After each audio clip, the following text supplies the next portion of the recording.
Monsieur le Président, Monsieur le Ministre, Monsieur le Président de la Commission des Affaires culturelles et de l'Éducation, mes chers collègues, comme vous tous, j'aurai une pensée émue pour la situation en Ukraine et une pensée particulière pour les enfants ukrainiens qui, ce matin, sans doute, n'ont pas pu aller à l'école.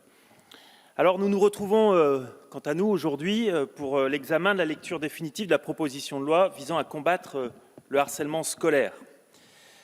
Ce texte nous revient après un rejet au Sénat et je voulais simplement tirer parti de cette intervention liminaire pour rappeler les orientations fondamentales du texte.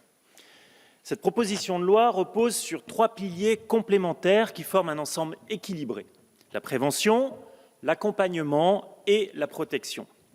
Alors la prévention d'abord suppose la sensibilisation des élèves et de leurs familles, la formation des professionnels concernés et la mise en œuvre de mesures spécifiques au sein des établissements, travail que vous avez largement commencé, Monsieur le Ministre, avec le programme phare. Ensuite, l'accompagnement des victimes, des auteurs et des témoins de faits de harcèlement scolaire repose sur la formation des parties prenantes permettant la détection et le traitement précoce de ces situations. L'application de mesures et de protocoles définis dans chaque établissement doit permettre d'orienter les élèves qui le nécessitent vers différentes structures, les personnels médicaux et sociaux, les associations évidemment, et parfois les forces de l'ordre et la justice. Enfin, la protection contre le harcèlement scolaire repose sur la définition d'un droit à une scolarité sans harcèlement. Le texte détermine ainsi une obligation de moyens à la charge des pouvoirs publics afin de garantir l'exercice de ce droit. Les dispositions visant à réprimer la violation de ce dernier procèdent avant tout d'une démarche pédagogique. Le délit de harcèlement scolaire que nous introduisons dans le Code pénal définit ainsi un interdit clair et compréhensible de tous, ce qui est d'une importance particulière dans la mesure où il confère une protection à des enfants et à de jeunes adultes qui doivent être en mesure d'en saisir les enjeux. Définir un interdit clair donne des droits à nos enfants.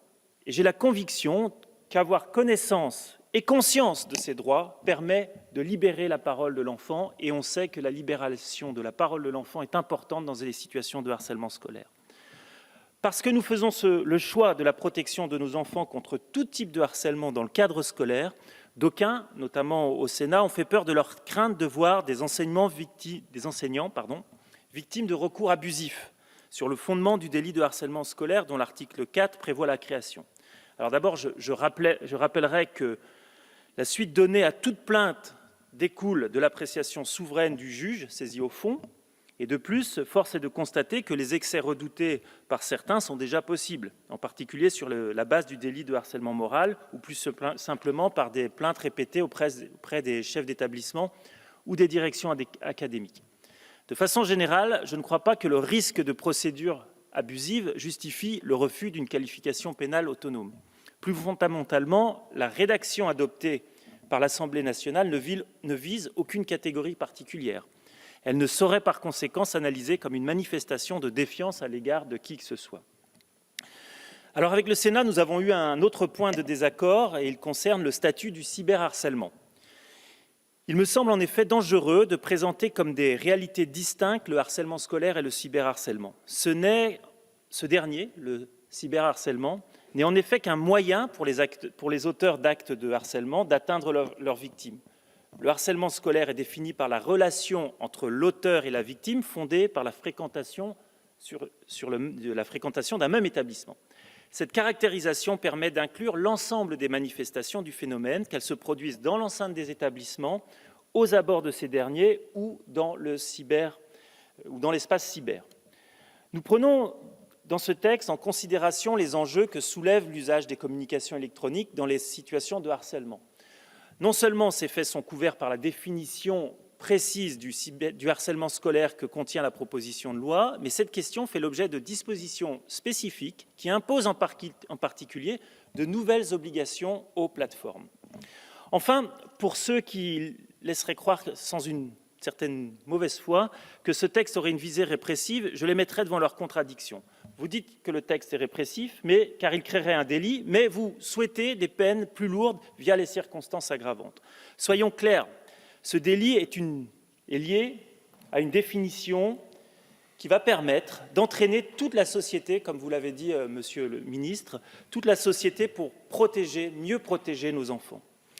Enfin, je souhaite profiter de cette lecture définitive pour saluer une nouvelle fois l'action des différentes parties prenantes impliquées dans la lutte contre le harcèlement scolaire. Les services de l'éducation, bien entendu, les établissements scolaires, les professionnels qui exercent au sein de ces derniers, les associations, les personnels médico-sociaux, la justice et les forces de l'ordre. Et je voudrais, pour conclure, Monsieur le Président, également remercier les parlementaires de différentes sensibilités, dont plusieurs propositions ont permis de préciser, d'enrichir certains aspects du texte lors de l'examen en première lecture. Je rappelais que l'école est, à bien des égards, le miroir de notre société. Il en découle une exigence de responsabilité de la part des représentants que nous sommes. Je crois que les échanges que nous avons eus, qui ont permis d'atteindre un large consensus et donné l'occasion à chacun de défendre sa position et d'être entendu. Je vous remercie.